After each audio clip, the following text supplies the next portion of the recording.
The last thing I saw before blacking out was my mother and sister hanging from the ceiling fan, whispering to a faceless shadow. I woke up 60 miles away in a hospital with no memory of how I got there. This isn't just a story. It's the curse that destroyed my family. The story I'm about to tell revolves around my older sister and my mother. My name is Alex, and I'm sharing this from a busy city in a small country in South Asia. Our house sits right in the heart of this crowded urban center. We have a big family, 7 of us in total, including my 4 siblings and my parents. I'm the baby of the family, currently a 10th grader. Back when I was just a little kid, my mother started struggling with some pretty severe mental health issues. It got to the point where she couldn't stay with us anymore. So she moved back to her father's house. But after she moved in with my grandfather, things went from bad to worse. We got word that she had completely shut down. She stopped eating entirely, quit bathing, and basically gave up on any kind of self-care. It was like she was fading away right before our eyes. She would talk to herself almost all the time, muttering constantly. The things she said were very strange and disturbing. Conversations with people who weren't there, responding to voices only she could hear. Because of Mom's deteriorating condition, my older sister Sarah decided to seek help from a spiritual healer. The healer came to our house to assess the situation. He said he needed very specific items: 1 pot of measured rice, 1 piece of onion, and 1 pinch of salt. These had to be gathered and given to him. We arranged everything exactly as he instructed, making sure the measurements were precise. He went into the kitchen alone and closed the door behind him. We could hear him working in there. He took those 3 ingredients, put them in a pot with water, and cooked them on the stove. The smell that came from the kitchen was unusual, not like regular cooking. Then he took the cooked mixture and placed it under our house in the crawl space. After that, he gave us a stern warning. No one should go under the house, for any reason. We followed his instructions and didn't go under the house, as per his command. The next morning, around 7 a.m., the doorbell rang and woke us from sleep. When we opened the door, we saw him standing there. He came inside and said with urgency, "Get a laborer immediately and dig up the first pillar of the house, the foundation pillar." At 7 in the morning, we couldn't find any laborers available for hire. So my dad and my older brother David decided they would do the digging work themselves. They worked together, digging around the first foundation pillar. And there they discovered 2 chip packets buried in the ground. When they opened both packets, they found cursed amulets inside them, dark objects wrapped in wax and cloth. The healer took the amulets, cleaned them carefully, then melted the wax, covering them with fire. From inside those 2 amulets, he extracted 2 small pieces of paper. These papers had many things written on them in ancient Arabic script, symbols and words we couldn't understand. The first amulet contained a drawing of my mother, a crude sketch but unmistakably her. The second amulet contained a drawing of my older sister, Sarah. The healer examined everything carefully, his face growing more and more grave. Then he informed my father with a trembling voice that he couldn't solve this problem. "This is dangerous black magic," he said. "Dark sorcery of a kind that is beyond my ability to break. Someone very powerful and very evil has done this." The very next day, we received shocking news that sent chills down our spines. The healer had been found dead. Someone had killed him in a very gruesome and brutal manner. His body was discovered in a way that suggested this was no ordinary murder. We were absolutely terrified hearing this news. The person who had tried to help us was now dead. What did this mean for our family? That same night, we ate our dinner very late, around 2 a.m., unable to sleep from fear and anxiety. After eating, we each went to our respective places to try to sleep. Because our house was small, my 3 sisters slept together in one room, and I slept with my dad and my brother David in another room. That night, around 3:30 a.m., the sound of crying came from my sister's room, a heartbreaking, desperate sobbing that jolted me awake. My dad also woke up at that moment, and we both heard it clearly. When we entered the room, we saw that my sister Sarah was not in bed. My middle sister and younger sister were still sleeping in the bed, undisturbed. Even after we entered the room, the sound of crying continued, echoing from somewhere we couldn't pinpoint. We started looking for our older sister Sarah in the room, checking behind furniture and in the closet. Then my brother David suddenly stopped and gasped, seeing something that made him freeze. We followed his gaze upward and saw something that made our blood run cold. My mother and my older sister Sarah were hanging from the ceiling fan, suspended in the air, their bodies swaying slightly. Seeing that horrific sight, we lost consciousness and collapsed to the floor. When I regained consciousness, I found myself lying on the floor of our room. I stood up slowly, my head pounding. As I stepped toward the drawing room, I saw my mother and my older sister Sarah talking to a dark figure, a shadowy entity. The figure was completely black, like a living shadow. I couldn't tell whether it was male or female. It seemed to shift and change shape. We screamed in terror and lost consciousness again. When I woke up this time, I found myself in a hospital. A nurse came and informed me that I had been found lying on the roadside. My head had been split open and blood was pouring out, which is why I was brought to the hospital. I touched my own head and realized my entire head was wrapped in bandages. I started crying profusely and begged her to take me home. She asked me for my home address. As soon as I told her the address, she was startled and looked at me with confusion and concern. She informed me, "How did you get from the town center all the way to Riverside County? That's over 60 miles away." Hearing this, my world collapsed. I had somehow been transported to a completely different town, dozens of miles away from my home. I started crying uncontrollably, terrified and confused. The nurse was kind.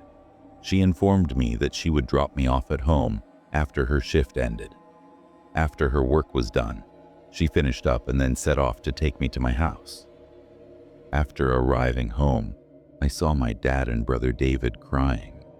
When they saw me, they grabbed me and said, "Where have you been all this time? We've been searching everywhere for you." The woman who had brought me home, the nurse, informed Dad about everything, about finding me on the roadside so far away. My dad then broke down and told me what had happened from their perspective. On that horrific night, when we saw Mom and Sarah suspended from the ceiling fan, the shock was too much for the human mind to handle. My dad and my older brother David both lost consciousness and collapsed the moment they saw them. In the morning, my other 2 sisters woke everyone up by splashing water on their faces. Since then, a frantic search for me had been ongoing. They had looked everywhere, filed missing person reports, and searched the entire town. My dad, along with the rest of us 4 siblings, decided to go to our grandmother's house to check on Mom and Sarah. When we arrived there and saw them, Mom and Sarah told us upon seeing us that they would return home. Since it got very late that day, my younger aunt and grandmother told my dad that it was too late to travel and suggested we stay the night there. So we decided to stay. Because grandmother's house was in a rural village area, there were frequent power outages. After sunset, there was pitch black darkness everywhere, the kind of darkness you never see in cities. My brother and I were chatting with our cousin in one room. When we stepped out of the room and headed toward the dining area, we saw something that literally froze the blood in our veins.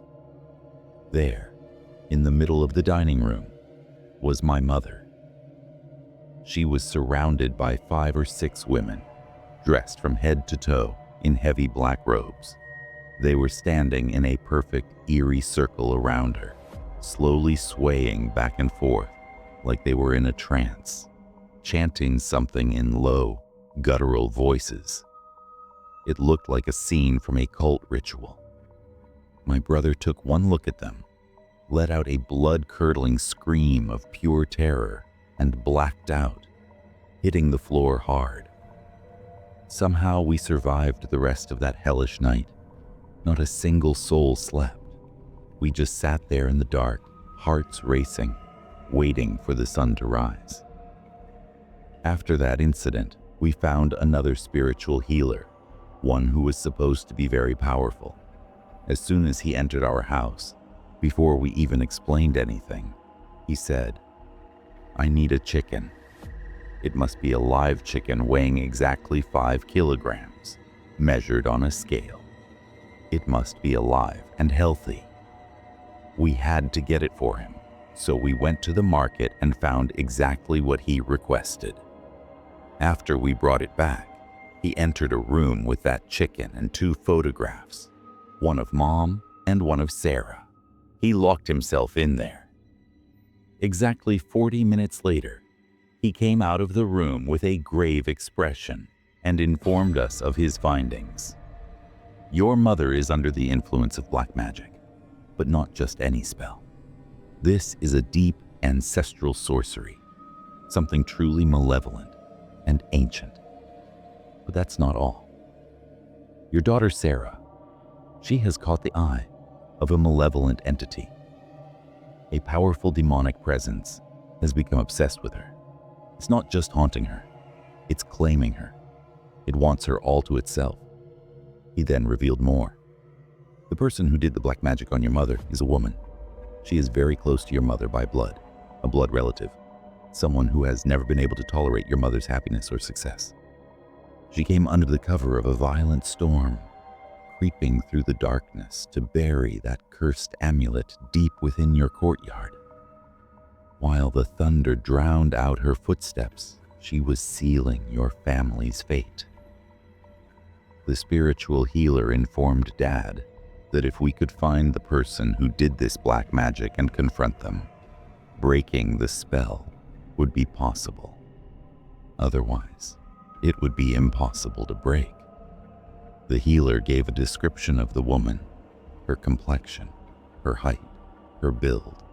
The description matched someone who was among my mother's relatives, specifically someone from my grandmother's family side.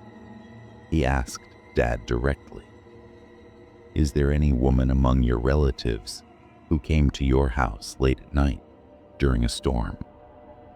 Dad shook his head negatively, saying he couldn't remember such a visit. The spiritual healer's face darkened. "If the magic cannot be broken by finding the source, your wife's life is in serious danger. The curse is designed to kill her slowly." That same afternoon, a phone call came. My aunt had called Dad with disturbing news. Mom had apparently fallen from a betel nut tree and was complaining of severe back pain. Hearing this, Dad, my younger uncle, and all my siblings rushed to grandmother's house to check on her. After arriving, my mother saw my dad and immediately became furious, irrationally, violently angry. She started cursing him in the most obscene language, saying horrible things no wife would ever say to her husband. Her eyes looked different, wild, and hateful. Seeing this disturbing behavior, everyone in the house had to physically restrain her. Dad, Uncle, and the others returned home, shaken and disturbed.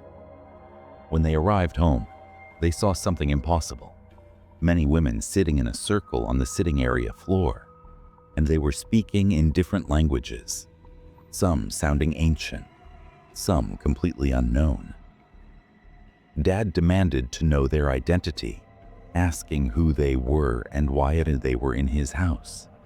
Immediately, as if they were made of smoke, everyone seemed to dissolve into thin air and vanish. Then Dad recited prayers and protective verses again before entering the house fully. That day, food was ordered from outside because no one wanted to cook in the house. We all ate together and tried to sleep.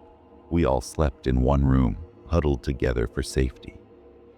That night, all night long, we kept hearing someone walking on our roof, heavy footsteps pacing back and forth, back and forth. Then suddenly, a deafening sound shook the entire house, waking all of us up instantly. The sound felt like an entire building was collapsing due to an earthquake, a massive, earth-shaking boom that rattled our bones. We all jumped up in terror. We stayed awake, sitting together until the dawn prayer time, too afraid to sleep. After the prayer, exhaustion finally overtook us, and we fell asleep. We woke up at 9 in the morning to the sound of the doorbell. My dad went outside to open the door, and we followed behind him. The spiritual healer had arrived, looking urgent. He said, "I need to go to your wife's father's house, her childhood home. We must go now." We quickly locked up our house and set off without even eating breakfast, heading to grandmother's house with the spiritual healer. I should explain some important family background here, so you understand the complexity. My grandmother's family had 2 brothers and 7 sisters. The age gap between the 2 brothers was 15 years, and the older brother died from illness when he was relatively young. One of the 7 sisters had a son who became my dad. You can understand they were all cousins, some closer than others, some more distant. There had been complicated family dynamics. The spiritual healer had asked about who raised my parents, who married whom, and who might have become dissatisfied or jealous because of marriages or inheritance. My dad explained that his mother, my grandmother, had married someone the family didn't fully approve of. There had been property disputes. Some relatives felt my mother had gotten more than her fair share of the family wealth. Old resentments had festered for years. After the spiritual healer reached grandmother's house, he went to where Mom was staying. Behind the house there was a tamarind tree and a blackberry tree, old trees that had been there for generations. The spiritual healer walked directly to these trees as if he knew exactly where to go. He dug underneath those trees and extracted 2 more amulets from the ground, the real ones, the source amulets. He immediately burned them in a fire, making sure they were completely destroyed. After that, Mom recovered significantly. Her mind cleared. She recognized us again, and she started eating and bathing. The spiritual healer informed us, because the real source amulets have been burned and destroyed, the black magic curse has been broken. Your mother is free. However, we couldn't find out definitively who had done this black magic, though we had strong suspicions. After that point, my mother showed no more problems. She was herself again. We always assumed that one of my 7 paternal aunt's daughters had done this for property reasons, jealousy over inheritance, and land disputes. But we had no proof, and the family didn't want to tear itself apart with accusations. Our danger hadn't completely passed, though.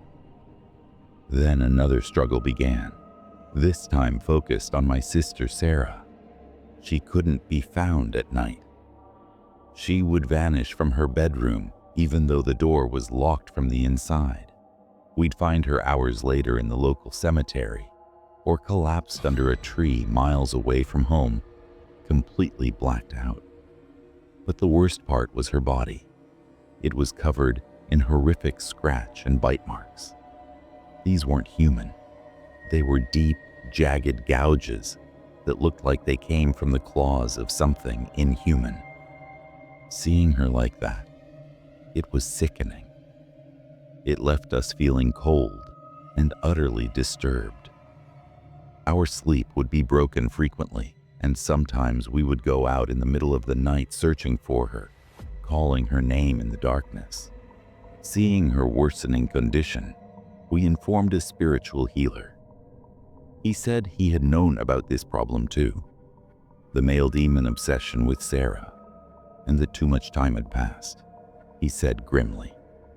He gave us some protective charms and blessed water, then left the house. I should mention that Mom and all 5 siblings were in the house at that time. When Dad entered the house, he met the spiritual healer on his way out. Dad said to him, "I've never seen you before. I didn't even tell you to come. Who called you here?"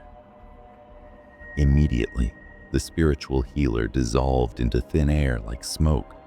He vanished completely, and at that same moment, my sister Sarah created a storm inside the room. The whole house seemed to shake and tremble. We realized the healer had been something else entirely, perhaps the demon itself or a trick. When a real spiritual healer finally came, he said exactly what we feared. "It's too late now. The male demon will take your daughter. He has claimed her." Then the religious leader from our local place of worship came, along with several other powerful spiritual healers and exorcists, to confront the demon. The demon entered my sister's body completely, a full possession. The exorcists kept reciting sacred verses, prayers, and incantations for hours. My sister's body contorted in impossible ways. Her voice changed to something deep and masculine and terrifying. At one point, the demon inside my sister spoke clearly. "If she cannot be mine, then she cannot be anyone's. I will have her, or I will destroy her." Anyway, after much effort, hours of prayers and spiritual battle, the demon was finally freed from her body. We thought we had won, but the demon had spoken a curse, and he kept his word. He took his revenge. My sister fell from some very high place. We never determined exactly where or how. She was found at the bottom of a building, her body broken. She became paralyzed from the fall, unable to move her legs. The demon had kept his promise. If he couldn't have her, he would make sure no one could. I'm telling all of this in my own words, because these memories are quite fragmented and disconnected. Because I was very young when much of this happened, I only had vague, partial memories. After getting into 9th grade, I heard the complete story from my brother David, who remembered everything more clearly. My sister now has to move around in a wheelchair. She will never walk again. The demon's curse was permanent. We tried everything. More healers, doctors, physical therapy, but nothing could restore her ability to walk. The supernatural damage was done. Dear readers, please keep my family and my sister in your thoughts and prayers. We have suffered greatly from forces we still don't fully understand. Dark magic rooted in family jealousy and greed, and a demonic entity that became obsessed with an innocent girl. This was the entire incident, the complete truth of what happened to my family. If something strange has ever happened to you, feel free to share it with us. Who knows, your story might be the next one we tell. Stay with us. Don't forget to subscribe to the channel, like, and share this video. And keep waiting for our next real horror story. For today, we're signing off. Bye and take care.